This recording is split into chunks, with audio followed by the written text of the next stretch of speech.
Welcome to the Pooch Parenting Podcast, a podcast for parents with dogs. I'm Michelle Stern, a certified professional dog trainer, mom, and former teacher. Living with kids and dogs at the same time can feel like a circus. I know because I lived it too.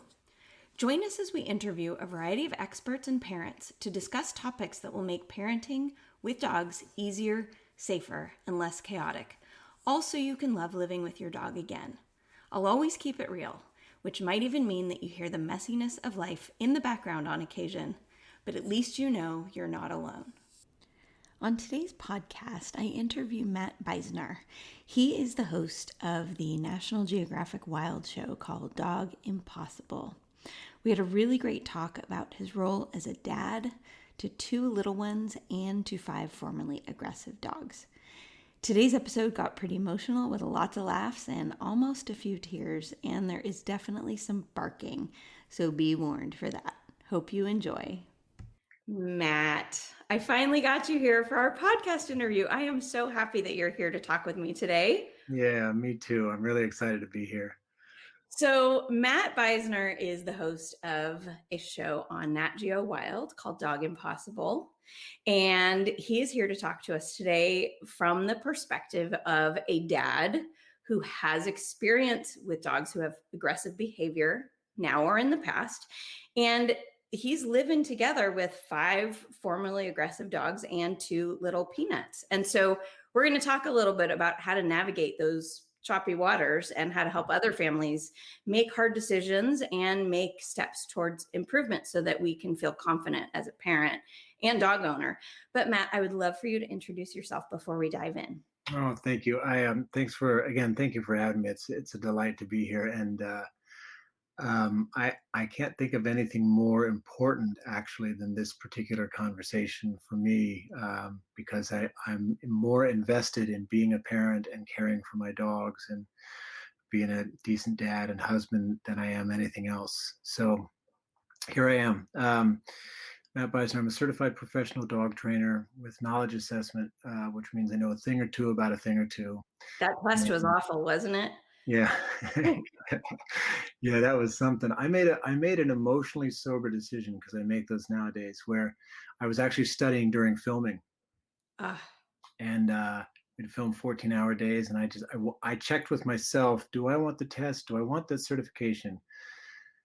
And then I worked backwards. What happens if I don't get it? I'm going to come back to the working backwards, because there's a lot of that in the work that I do, particularly where kids are concerned. So I just asked myself, if I didn't have it, how would I feel? I'd feel disappointed. Okay, so that matters to you, Matt. So go ahead and study for it. So it was 14-hour days, and I committed to studying 30 minutes every night. And if I didn't pass, I wasn't going to pass, but I wasn't going to study for an hour. I wasn't going to study the way that I used to, which is crash and burn. And credit to Brooklyn, my wife, for really carrying quite a load in that time while we're filming, and I'm trying to study on top of it. So that was a family win for sure. Definitely. I've been working with dogs for, I guess at this point about 12 years, and almost out of the gate it's been aggression. And the irony of that is that I was afraid of dogs until about 12 years ago. So if you have a listener that is afraid of dogs, or that's in a home where a family member is afraid of dogs, or they have concerns about kids being afraid of dogs, that's something that I can share from that experience too, because I got bit when I was 8 on Halloween by a dog that was wagging its tail. And so the conventional understanding was wagging tail equals friendly. So when I reach out for the treat and the German Shepherd punctures me in the arm, and none of the adults expected it, and none of them really knew how to help me process it. The trauma, that's not where we came from generationally. And I was afraid of dogs for the next many, many years. Yeah, so that's my introduction. Yeah, you're telling that story, and I was having a flashback to when I was bitten in the face by my best friend's Dalmatian as a child. I wasn't torn up, luckily. And luckily, Pepper, you don't say luckily she bit me in the face, but luckily she bit me in the face and backed off. It was a one and done, right. Dash in, bite, and back off. because she needed to communicate to me that I better get away from her, Right. which obviously I did after that. And to me, that was such a betrayal of dogs because I was the biggest dog fan I knew. And I couldn't Yeah. imagine such a thing happening to me, right? This person who loved dogs as much as I did. And I didn't know that I was doing anything wrong. And so I reflect a lot actually about that incident now that I'm an adult and I understand dogs a lot better.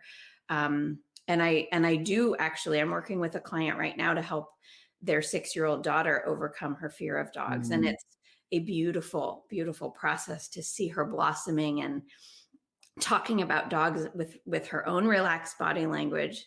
And so I mm. love that you said that you have experienced that and can help with that as well. It makes me so happy that we can, because dogs are everywhere and it's so hard for children to live surrounded by what scares them all the time. They Yeah. go to visit the grandparents or friends or whatever. I can't imagine how hard that would be.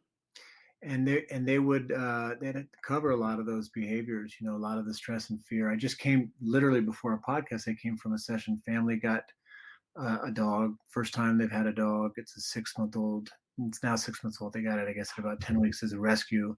10-year-old boy, 6-year-old boy. And the first thing, at this point in my work, I observe first before I do anything else. I no longer subscribe to behavior bad, change behavior. I want to get as much agency and collaboration with the dog as possible. And so I sat down, and I really don't have much of an agenda beyond what can I see and how can I help. And I start to see that the dog doesn't like being touched the way it's being touched, and so right away we drop into consent. And God, it was so beautiful because real credit to this family and to these two young boys, because in a matter of 20 minutes, they were reading her consent cues and she was going deeper into relaxation. And by the time the session ends, I'm walking away and he's curled up on the dog's bed next to the dog and they're spooning. And, it was just one of those magical, it wasn't magic, but it was one of those magical moments where this kid, and he just had a beautiful smile on his face. We had done a lot of free shaping and capturing and played with tone. Hey, if you're helping her work towards relaxation protocols and you're saying good girl, you're probably going to take her out of it. But if you say good girl, you know what I mean? Yeah, So it's good. really neat to see him feel empowered, and obviously the dog feel empowered. And I the thing you said too about there was a word that you betrayal. I want to come back to that. I'm going to flag it for our conversation today because that's often for the dog parents that I work with, particularly when there is a child involved and the dog does something undesirable or dangerous or unsafe. That the humans for whom the dog was often the first child feel betrayed, Yeah.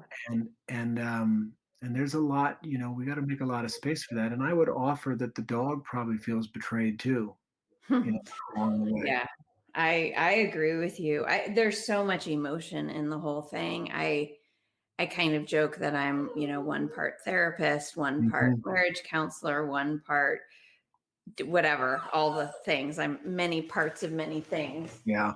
And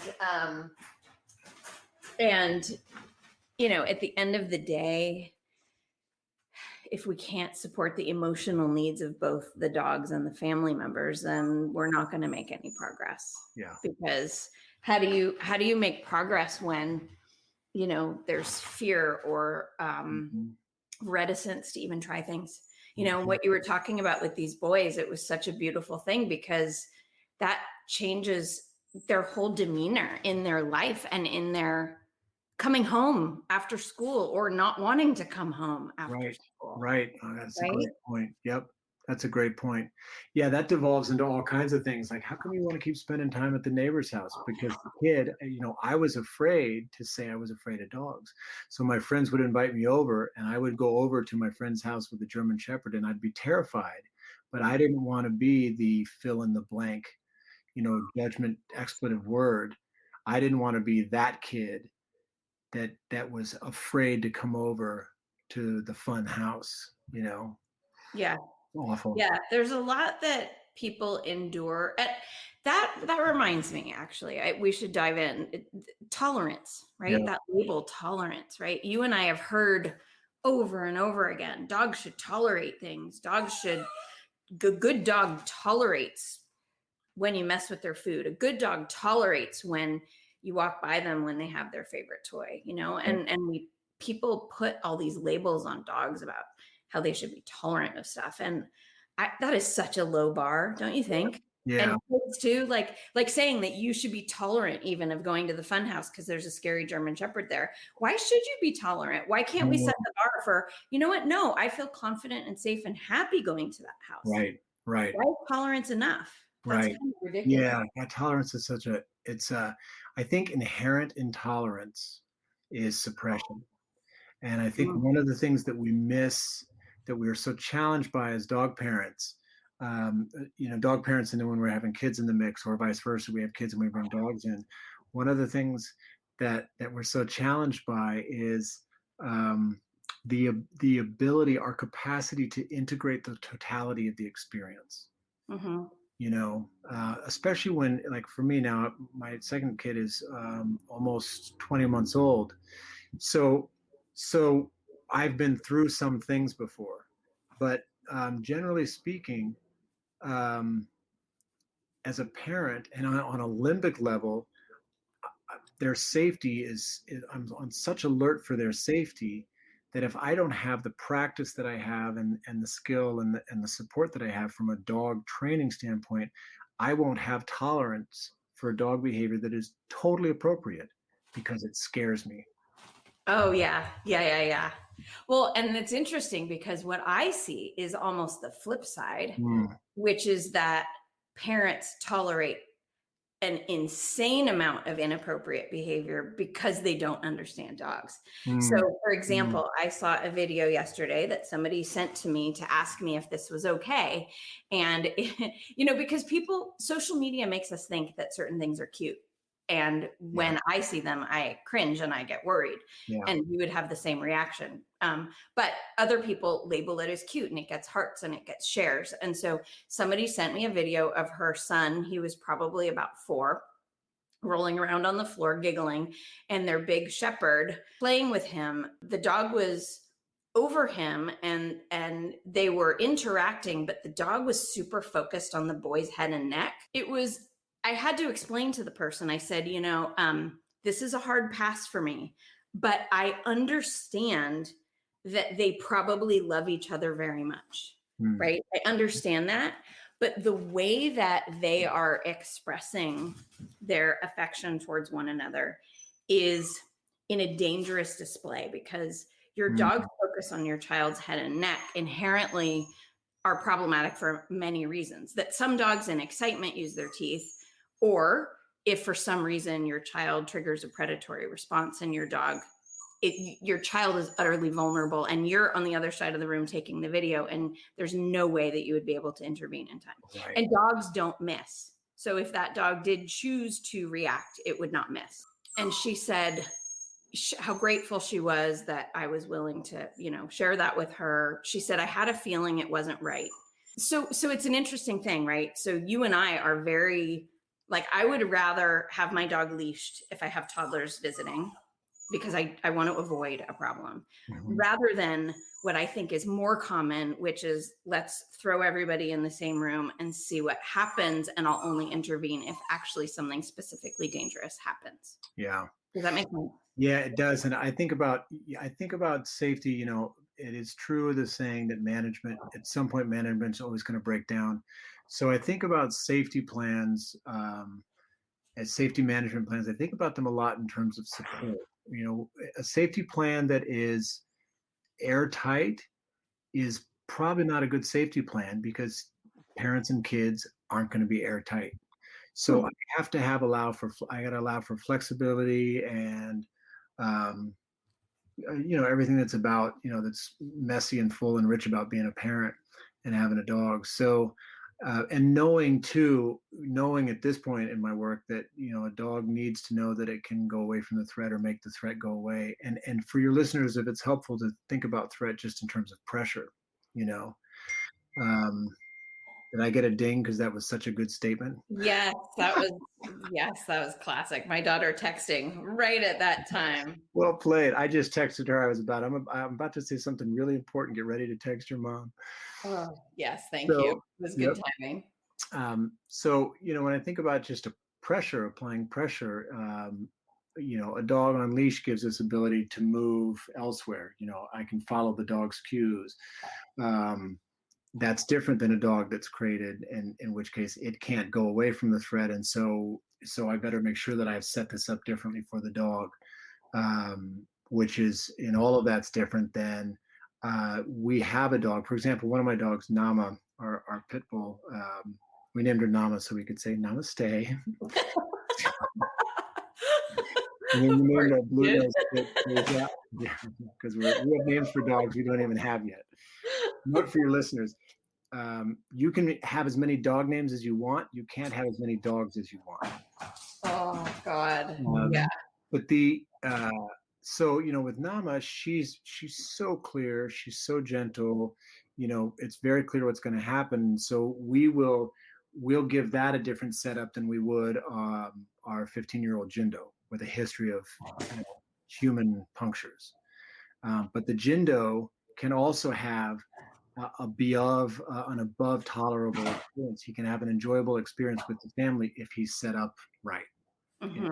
Backwards from that way. And I generally speaking of working backwards, the way I run it in my head is, if something happens here, would I be surprised? If something bad happened, would I be surprised? And if the answer is yes, then I need to change my setup now. Okay. I like that. So I want to reiterate, you have 2 little kids. Your son is about 5, just shy of 5. At the time that this comes out, he will be well into his 5s and on his way to his 10s, which he thinks is next. And a daughter who's 19 months old. Yeah.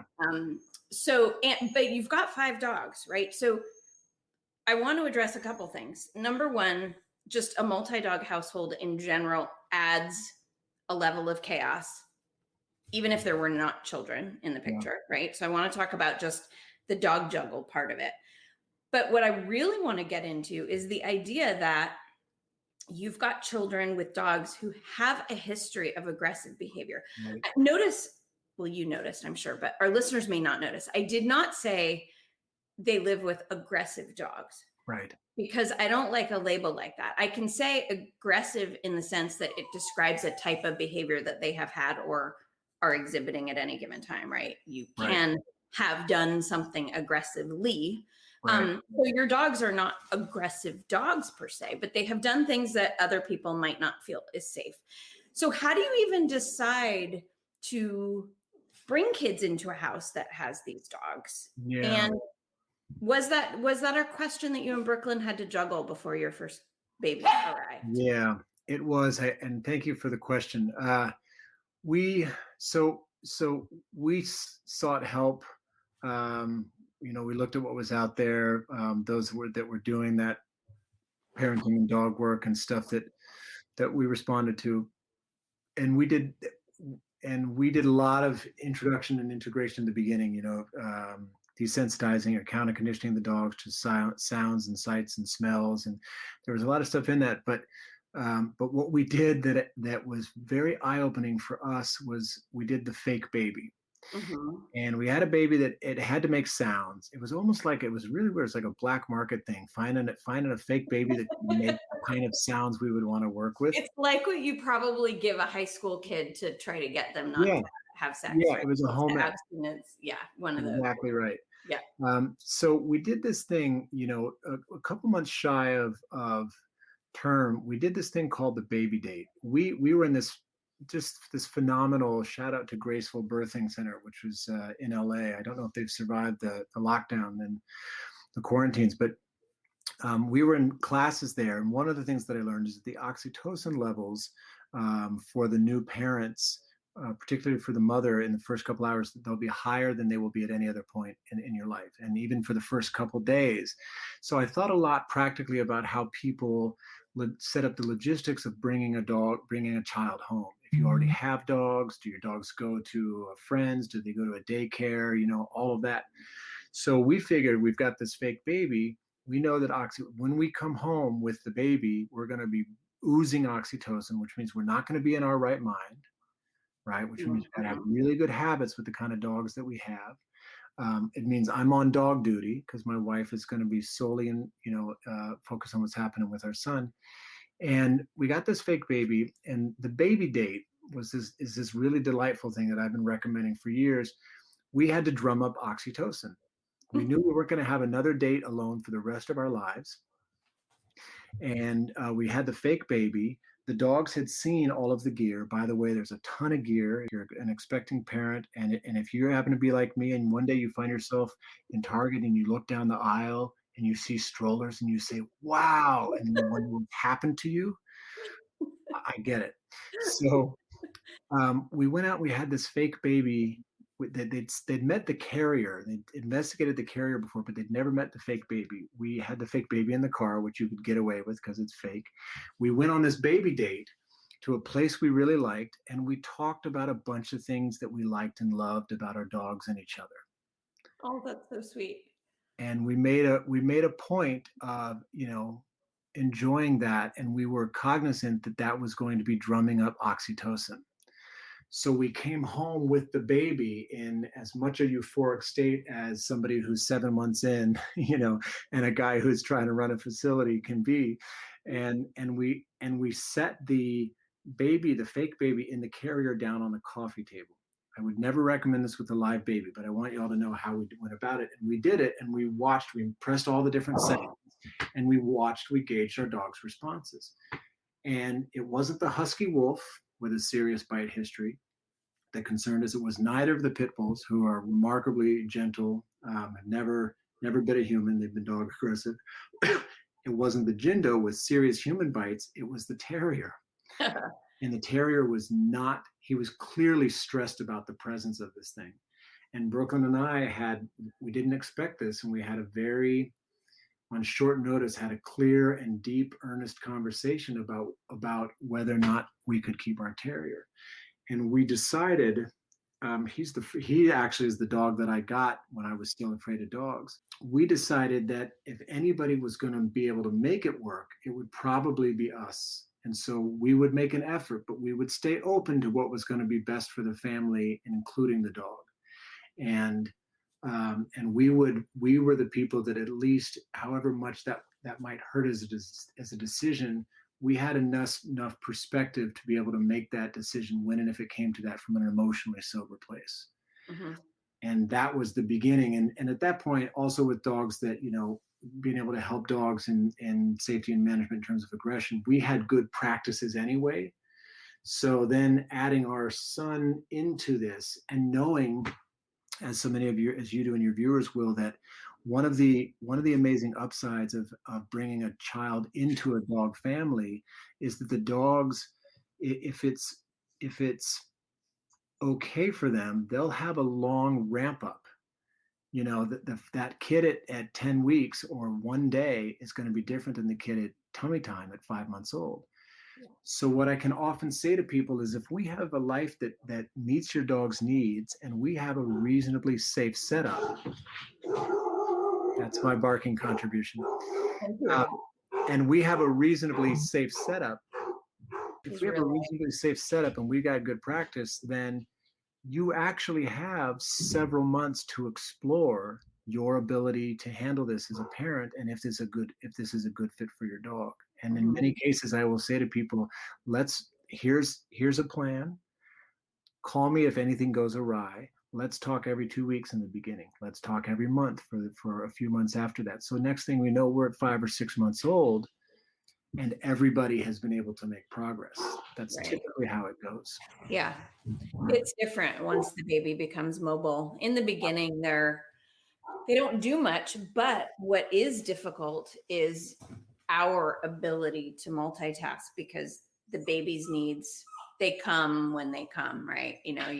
When the baby needs to feed or has an explosive diaper, you can't put that off. So that is a really challenging piece that brand new parents have to accommodate, the idea that they can't necessarily juggle the dog or dogs while they're doing these other things. And that is why it's so important prep as much as you can in advance so that, to a certain extent, the dog knows how to go to a safe place, for example, Right. or is comfortable behind a barrier so that you can deal with all of the Right. things that life throws at you. And interestingly enough, I think that many of those same practices are what you need as the parent of a multi-dog household, Yeah. Agreed. because you have to rotate those dogs around sometimes. Agreed. Yeah. There's a lot that, to me, like a really good support plan for a dog happens to fit perfectly, really almost seamlessly with a really good support plan for a baby coming into the home with dogs. Mm-hmm. Philosophically and practically, they're basically the same thing. We make some tweaks about it. I want to put a quick shout out too for what happens in the bedroom, I don't trip off of dogs sleeping in people's beds the way that I used to. I'm not. That doesn't matter. What matters to me is that a dog has rest, and that a dog Yeah. has a place that it can sleep that is undisturbed. And so for people that I meet who are expecting, who still have their dogs in the bed, I said, let's play this forward.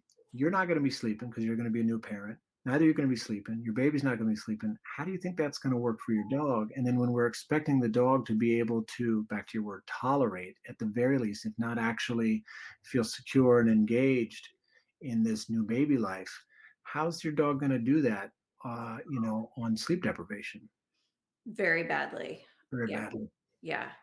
Yeah. And then not to mention the whole safety issue of a dog loose in the same room that the parent and the baby are in. That's a no-go anyway. Yeah, So yeah, I yeah, agree with you. I think sleep is a very big issue. And that's why my little guy's having a cow right now. My poor podcast listeners have to listen to him squeak all the time. Sorry, guys. I appreciate your tolerance of that.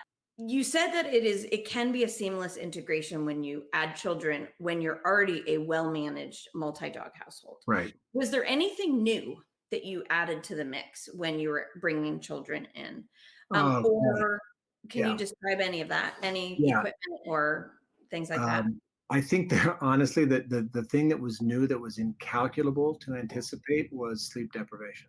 Yeah. And so when I'm looking at the kind of equipment, so I'll do a dry run with a couple. First time I meet with them, in fact, I'm meeting with somebody tomorrow. We're going to be on I think a third or fourth meeting.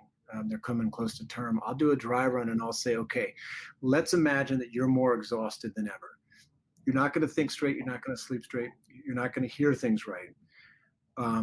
What do you want? What kind of gate do you want to have to risk closing? Yeah. Right?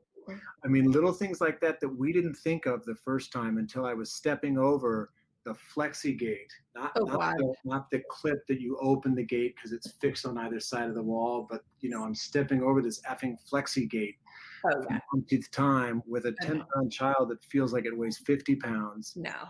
You're going to fall and kill both of you. For sure. So I look at where gates are going to go, what kind of gates we're going to have. I look at the movement of the house for the dog. I want as much movement, or dogs. I want as much ease of movement for the dogs, again, so they can get away from the stressors and get places to be. And also for the humans, so we're not futzing over each other in the kitchen.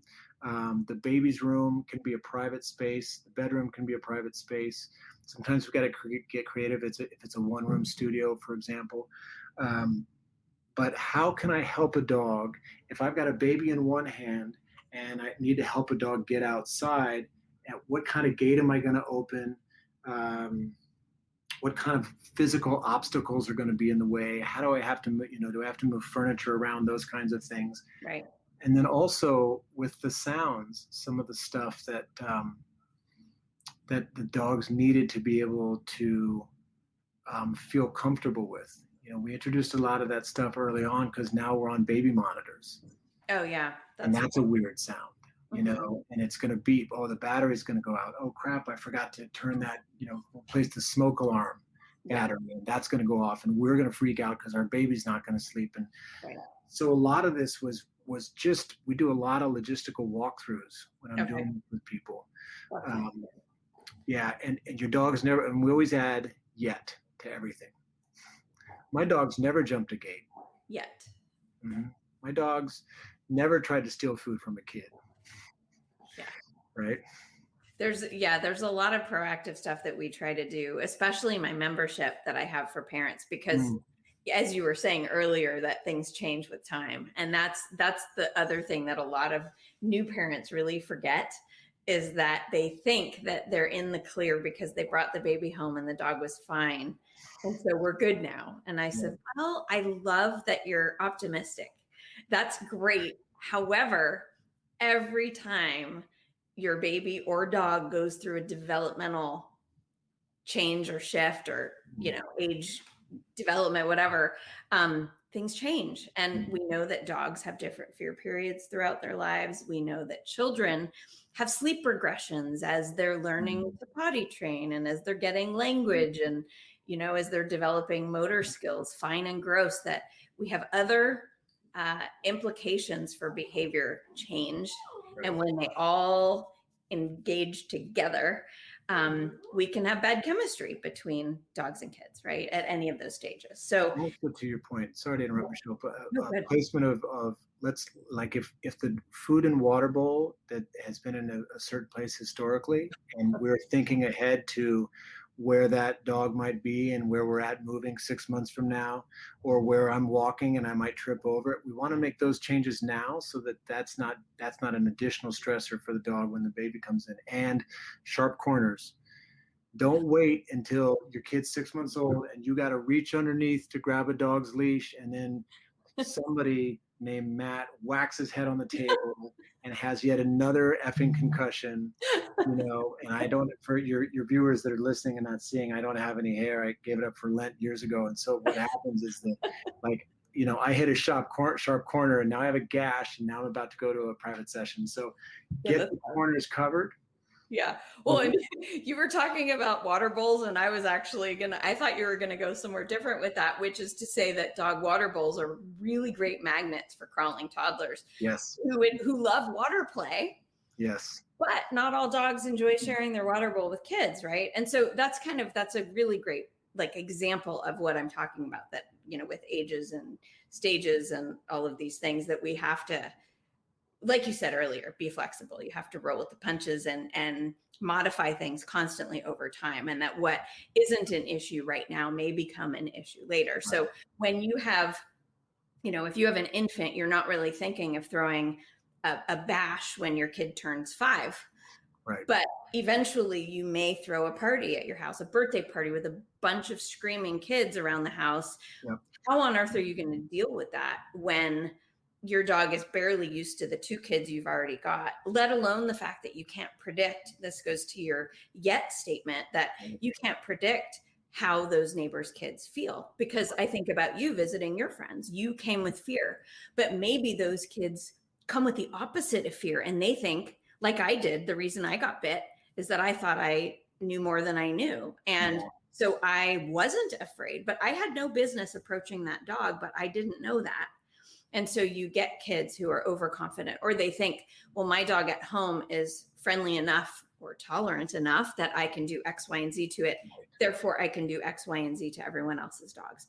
So you thinking ahead and having a coach, you, me, whoever, any other, trainer that relies on rewarding good effort, having somebody on your team to help you through those stages. And it really does help if that person who's coaching you truly understands child behavior as well as dog behavior, because we've lived it and we know what's coming or what may possibly be coming. Yeah. And then it can get even more complicated should there be any developmental challenges or other issues that that put a little kink in your plan. Yeah. My nephew, he has Asperger's, and so that wasn't. They brought a dog in after the fact, and his was a case where there was a profound gentleness until there wasn't. So that's not just about him having Asperger's, but being able to help him navigate it, I think, was challenged in part by I hadn't lived intimately with somebody with a young person that had Asperger's before, and so it presented some same principles, but certainly presented some different challenges in how to support all of the living beings involved. Well, especially a lot of dogs, maybe are sound sensitive, and when you have a child who, like my son, he had really difficult rages growing up. I haven't really talked about that a lot on the podcast. I'm sure I will go in at some point. I'll need to get his consent about that now that he's of age. But we had a very, very difficult childhood with him. And the dog that we had at the time was an angel. And it didn't bother him. He stayed calm. My son could sleep with him and love him no matter what. The dog wasn't afraid of him. But I have seen many cases with clients that the dogs become fearful of the child because the child is even more unpredictable sometimes than the quote average child. When there is an added level of unpredictability with, certain kids, that can make things really hard for the dog as well. And then, like you talked about how you and Brooklyn had a really hard conversation about, we have to look at our terrier's quality of life also. Right. Not just whether we think our baby's going to be safe, but we have to make sure that this dog isn't now miserable because he has to be so heavily managed. One of the things that's so important about getting support from people like yourself or myself, and there are a handful of other people that I think are doing really, really kind and considerate and stable work with dogs and their humans. One other thing to consider is oh my gosh, I'm having another dog moment. Let's back it up to where you were talking about dog moment. I'm having a dad moment. I'm having such a dad moment that I'm calling. You can't even remember your vocabulary. I can't even remember what moment I'm in. Oh, shoot, there was something that you had said, Michelle, that was it was something about compassion and understanding children. Oh, yes, quality of life. Okay, yeah, so quality of life. So it's pretty hard to make emotionally sober decisions with dogs to begin with. Add puppy, good luck. Yeah.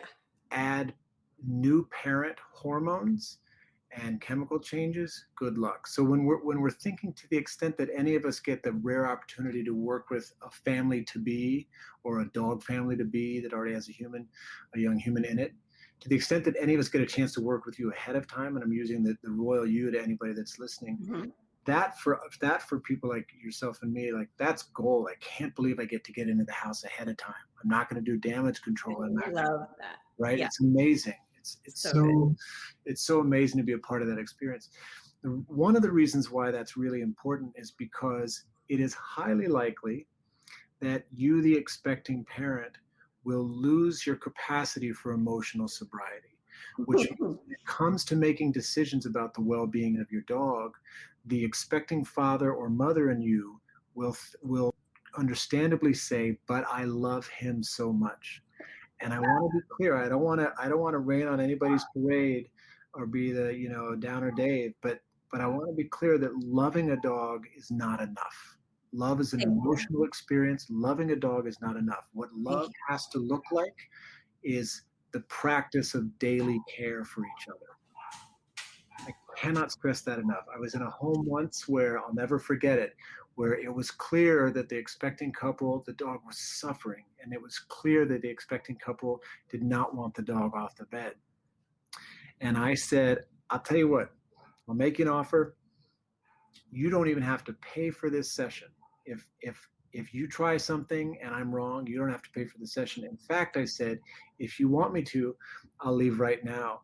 And I'll never forget, they looked at each other and they said, we think that's probably best. And I was gone. And I don't ever know, I never heard what happened to that dog afterwards. Oh my God, they actually had you leave? Actually had me leave because the parents' words were, I don't think we can do that because we love our dog too much. Oh my That's God. not love. That's not love. No, it's not love. No, that's selfishness. Oh my gosh, I can't believe they kicked you out. Well, I offered. They didn't technically. Well, yeah, I know. That's fair. I guess so. Yeah, I have had to have that conversation with people about the dog's quality of life, and that there are often times when a dog is chemically imbalanced, right? Yeah. Where like the dog isn't wired right, or, needs medical intervention or whatever.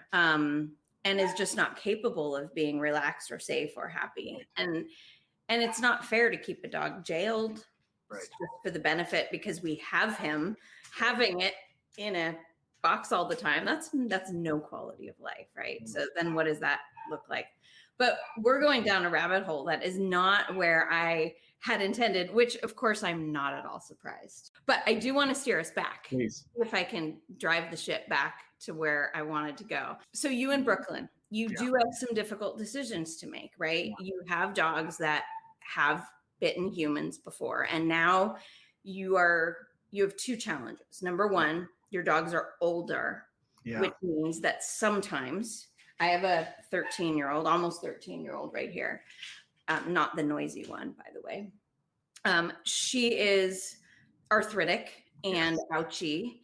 And so what she is experiencing is fairly common with dogs that are aging, which is that they are uncomfortable more often and therefore maybe have a shorter fuse if somebody pushes their buttons, right? So you have that issue on your hands because your dogs are older. And you have these two little unpredictable humans in the house. Yeah. So can we just talk a little bit about some of the decisions that you guys have to make on a regular basis? I'm sure you're constantly reassessing situations about, because you have them all in the same house, that's not enough to keep it moving along smoothly. No. And so I look at the routine, I have a pretty good understanding of the dog's routines at this point. I look at the routine of the family. So our kids, they get up around a certain time and they will have, breakfast around a certain time, and the dogs will have already eaten. I'm on duty with that. And so what that allows for is once the dogs have eaten, for example, and they've had some morning engagement that works for them, and once the kids have eaten, that's a good time for us to go into the TV room where the dogs are, or that's a good time for us to go, for me to bring, the kids into the dog room. The dogs have it's a converted garage, a dedicated room. So I'm looking at when the dogs are going to be more receptive to a positive experience with my kids, in part because the kids they're never going to not want to engage with them at some point in the day. But if I can get the kids and the dogs a win, particularly early in the morning, because senior dogs, they're less likely to feel better later in the day. We're living out in Texas now, so by the time that heat hits, 11 o'clock, we're pretty much done for the day. So if I can get the kids a win and I can get the dogs a win and we can get that in together, then strategically, my kids are much more likely to leave the dogs alone later in the day when the dogs need to be left alone. So then the dogs don't have to be sequestered. They can still be in the TV room with a gate that works, but we can monitor the kids going in and going out of there differently, Yeah, I really liked that you said that everyone needs a win, because kids are often magnetized to our dogs. Yeah. And dogs are no different. Yeah. Even though your dogs need to be monitored, as everyone's dogs do. But older dogs and dogs who have shown aggression could show aggression again. Yeah. But any dog can, if not respected or read in time. But I love that you said, I have to set everybody up for one really great interaction so that they're less likely to keep chasing them around the house and aiming for that one time to interact. I like that because, you're giving everybody a little bit of, they're being satiated. Like, okay, I got what I wanted. I got what I needed. I think that's really good. And showing kids that they don't have to constantly engage directly with the dog is another thing. So I spend a ton of time talking about parallel lives. Like, how can we be together without touching? How can we, like, you can see my older dog on the other side of the gate, how can we kind of, like baby TV, the dog can watch the kids. Right. That's interesting. The kids can watch the dog. That's interesting. Kind of like the zoo phenomenon that I think that the humans who visit the zoo provide engagement for the zoo animals just as much as the other way around, that we are interested in those animals, but they also have a limited environment and therefore our presence impacts them as well, gives them something to think about. Yeah. It's interesting. I'm glad you said that. I think that's really good. there's something else that's really, it's, I reckon this would have been your experience. It's, there's something really beautiful about a child connecting with a dog. Yeah. It's very special. And so, I think maybe it sits on top of good management, good support setups, those kinds of things, wins for everybody involved. It really matters to my daughter when she goes over to pet Nama, and she's like, she can barely put the name together. Nana, and Renge is Genge, and Kingston is, what is she calling Kingston now? Ding Ding, which is not an inaccurate description, given that he's going blind and deaf. But like those are moments that those are really special moments. If they're right for the dogs, they're really special moments for these kids to have in their lives. Yeah. That is something that like all of everything we're talking about in the wins lead into, consent. I'd really like to get some data if it's possible, but teaching a child consent from their animals, I'm going to venture that it will support emotional intelligence in a way that many other things can't. Yeah, I agree with you. I mean, I think it's confidence building, right? Mm-hmm. To be able to read a dog and know when it's appropriate to engage and when it's not. I mean, that is so empowering. The girl that I'm helping with her fear, that is, I think, the most valuable thing for her. She has said that her mom just told me, I just shared, you saw the testimonial that I shared on Instagram. Yeah. The mom said that the girl literally talks out loud now. Open mouth, slow waggy tail. I think this dog is happy. Open mouth. She repeats this mantra when she sees certain dogs. Open mouth, slow tail. Okay, I'm safe, happy dog, right? Wow. And she is literally saying things out loud to herself. The confidence that has created in her. I mean, it's life-changing, I think, because there would be places that she was reluctant to visit because there might be a dog there and she didn't know how to read it. It's remarkable. And so what you're saying is that even with your 19-month-old, that if she can, and you're of course going to guide her. I mean, you're going to be narrating everything. I just did a podcast with a parenting coach yesterday, and I made a graphic of something she said because I liked it so much. She said that much of parenting is like sports casting because we are constantly narrating everything. Oh, look at the pretty tree. Do you see the leaves on the tree? How many of this do you see? How many of that? All that. But we do it even more so when we are educated about the dog. How's the dog feeling? Look at the dog. The dog just looked away from you, right? Like with your daughter, oh, you know what? Nama she walked away. So she just said, no, thank you. Yeah, that's right. Or, yeah. No, I was just going to say that by narrating that, sports casting, that kind of moment to our kids, we're also teaching consent in that same way, right? That the dog said, and here's how I know that's what the dog said. And then maybe you can ask them too, when she's more verbal. Hey, what did the dog just say there? That was interesting. Yeah. Well, they were yawning, but I know they're not tired. What is that? Yeah, it's very cool to empower them in that way. Yeah. It's a very powerful thing to read the language of another animal. Yeah, it really is. It really, really is. You mentioned your terrier being the one of the 5 that you were the most nervous about. How did you get past that? We gave him a lot of space. I kept up with the walks and the kind of engagement things that he would want to do, and snifaris and things like that. We gave him a lot of space, and then we would let him decide when he wanted to come close. And then Brooklyn and we had an arm's length rule. As you're exploring this, Kingston or Ding Ding, as you're exploring this, I totally encourage your exploration, and we're going to do it up to a point. And we will see as time goes on, if by virtue of the stress indicators that you're showing physically and, looking at the context and kind of tracking all of that, if you seem more and more curious and less apprehensive or anxious about it.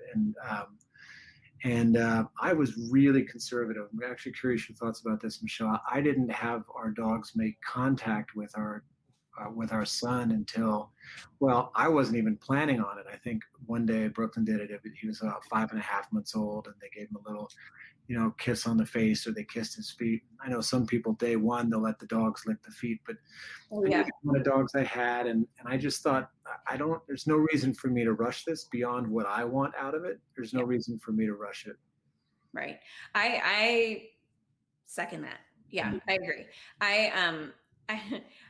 A friend of mine, Cameron, he said something, and then I always use a caveat when I tell it to other people because I'm afraid they're going to find it offensive.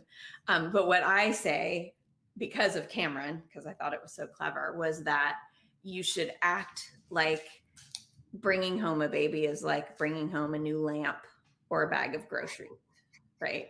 But the lamp, from the standpoint of, this lamp is going to be here for a long time as part of this space, as will the baby.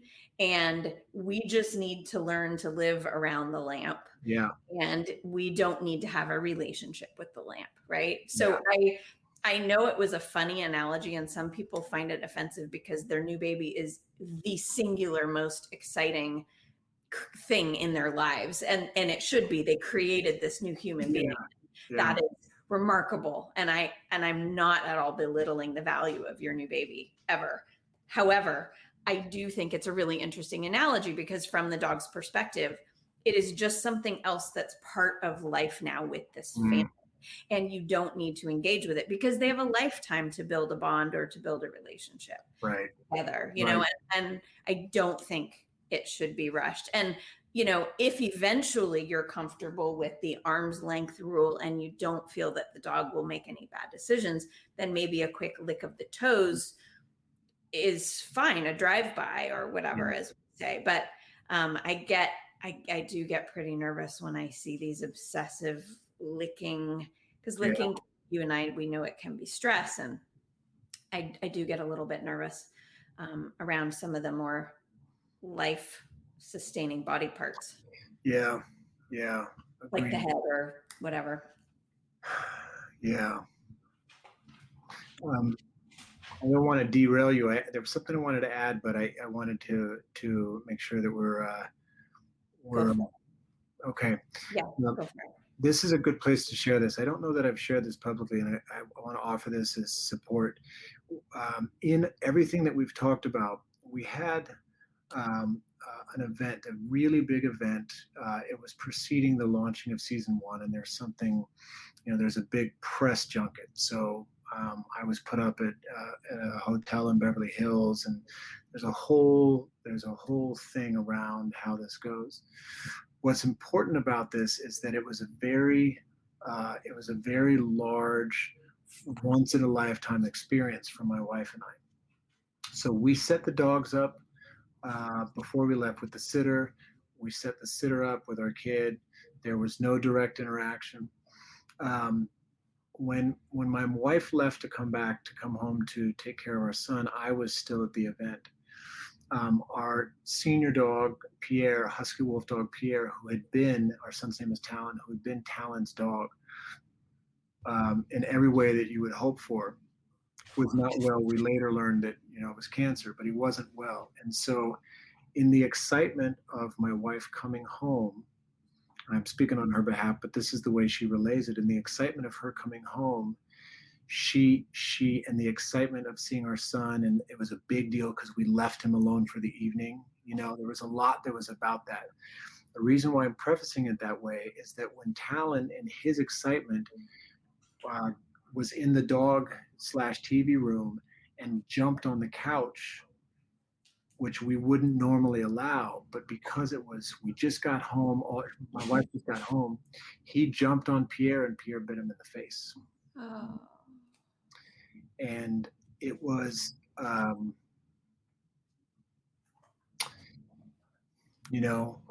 it was, I guess for him, there was a lot of healing to be done, and he did do that. I think honestly, he was so excited that the firemen were coming to the house, the paramedics were coming, because he knew all the firefighters, like if ever a kid was going to get bit, but it was really the bites were, it was 2 bites, and they basically formed a square right around his eyes, forehead, both cheeks and a chin. And so I want to share that here because I want your viewers to know, your listeners to know, that as much care and compassion and practice as we had a once in a lifetime event. And my wife, in her excitement, forgot the practice. And part of it was the sitter, and it was just a combination of things. And so that's why I look for safety management plans that allow for flexibility. Yeah. It would have been a simple change, and it never happened since. Thank you for telling me that. Yeah. Thank you. I appreciate you sharing that story. I think that it's an important story to share on so many levels. One of which is that if it can happen in the home Right. of a dog trainer who has an incredibly dog savvy house, right, with dog savvy routines and systems, and you weren't even expecting your babysitter to manage without instruction, right? You did it rooms. Right. That if something like that can happen to you, it can happen. Right. And it, I got a phone call. I'm not going to say from who, because I don't want to, I don't have permission to share this, so I won't say who called me, but it was somebody who was close to me and called me in hysterics because the dog bit their daughter. Same thing, couch. It literally the same thing. And she said, "Do I have to put my dog to sleep?" Yeah. And I said, "Whoa, wait, hold on a second. Why would you have to put your dog to sleep?" Mm-hmm. She said, "Well, because my dog bit my child." And I said, "Yeah, but your dog bit your child." Well, anyway, it was a little bit complicated, but I said that was a mistake. It could have been prevented had X, Y, and Z been in place. It could have been prevented. Yeah. And I said, "Are you going to change how things are managed?" Yeah. Because if you're not, then it can happen again, and it likely will happen again. Yeah. But if you are willing to make some changes, then I don't see a high likelihood of this happening again. So I'm sure you went through that whole risk assessment and made adjustments accordingly, right? Yeah. Yeah. My condolences to your friend. It's scary. It's heartbreaking in so many ways. And I wouldn't wish it on anybody, but again, I'm glad that it happened in our home because it's something else that I can share with people. Well, and poor Brooklyn too. Yeah. I mean, I think something like that is hard to get past emotionally because you feel so guilty and you feel so bad that it happened on your watch, that whatever, just that it happened, and it just happened, and that's enough to make you feel bad. And then you go through all the what ifs, which are brutal, and we are generally not kind to ourselves. I know I'm not. I can beat myself up pretty good. Yeah. So I'm sorry to Brooklyn that happened. And of course, obviously to your son and to the dog, because it was probably traumatic for everyone. Yeah. But it is interesting to reflect on and think about how we could do things differently. And we got a chance to heal. That's the other thing about parenting, is where the repair, there's only so much we can do in it with our kids in the course of a day. But if we can demonstrate, I make amends to my son, to my kids on a regular basis. I really don't like the way I talked to you there, and that's a good practice. I mean, it's a necessary practice for me. And so the repair, to have gone through it to have experienced it was one thing. To have gone through it through the repair was very, it was necessary, and it was very empowering. a lot of my work, for better, for worse, a lot of my life is an example for somebody else of what not to do, you know. And so I can bring that into a conversation. And what I shared with you and with your listeners today, and Brooklyn and I, we don't actually talk about it much. We haven't for a while. But we, you know, I can go into anybody's home and say, let me tell you what happened in my home, you know. Yeah.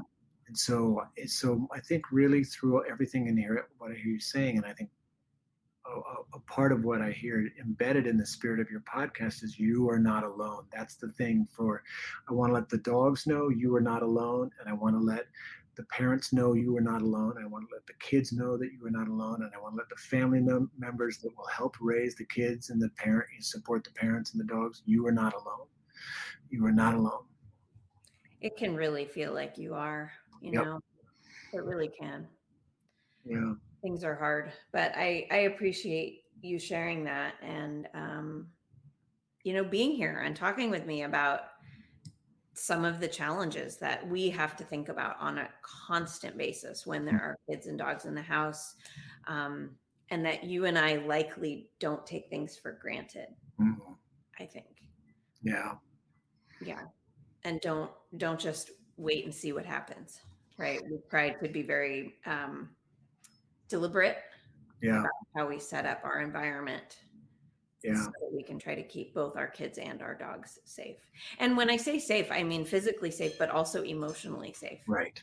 The dogs need to feel that you are going to meet their needs. And if you see, you know, if your daughter is having a tantrum because she's almost 2, so that's going to be fun, that you're willing to say, hey, you know what, pups, come with me. We're going to go over here so she can have her feelings, right? That you will take care of them and prevent them from needing to be around something that might be problematic for them. Yeah, right. absolutely. It's not just about getting their tail pulled or not, right? It's about.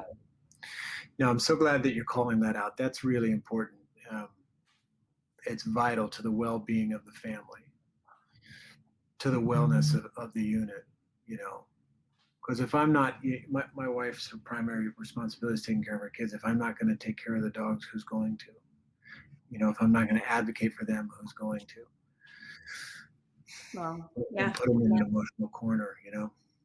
Well, and that's what that's what you're so good at. And that's why they picked you for that show, honestly, is because you are a good advocate, right?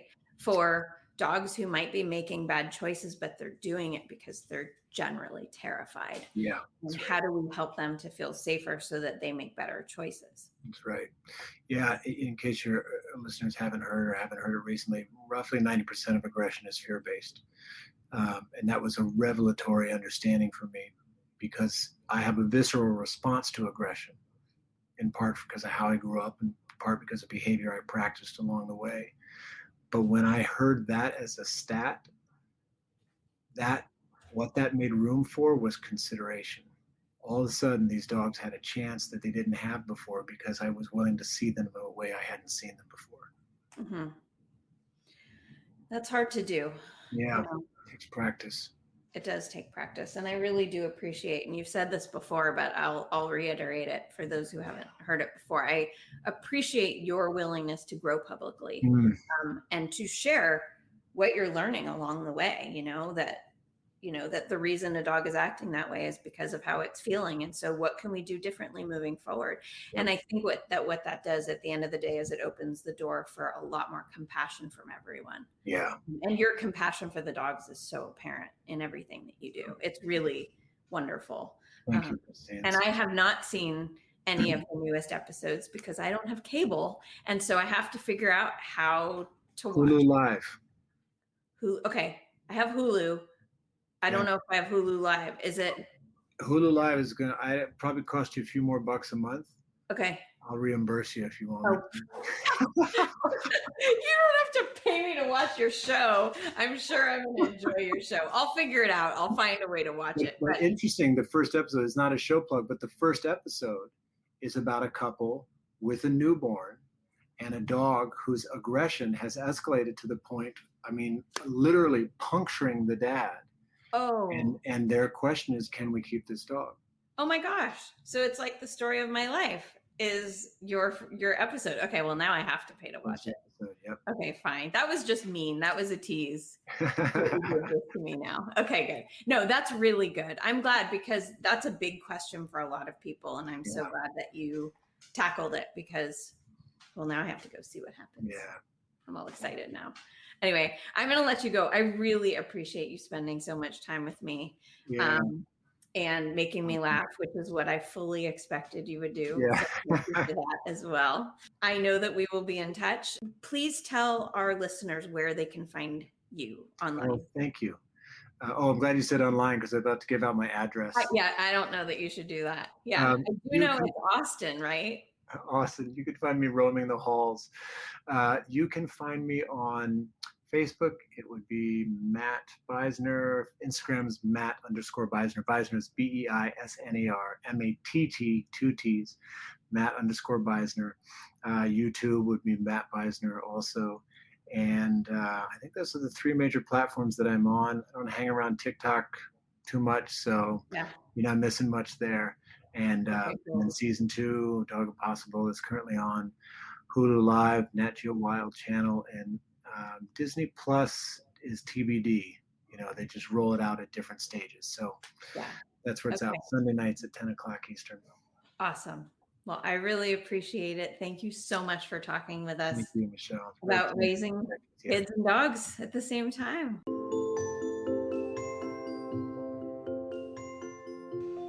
If you haven't already, please subscribe to the Pooch Parenting Podcast on the podcast app of your choice. For ongoing support, get on the waitlist for the Pooch Parenting Society, where I share training tips, activities, and coaching so families with dogs can live in harmony. By signing up at safekidsanddogs.com, you'll be the first to know when I open registration again for new members.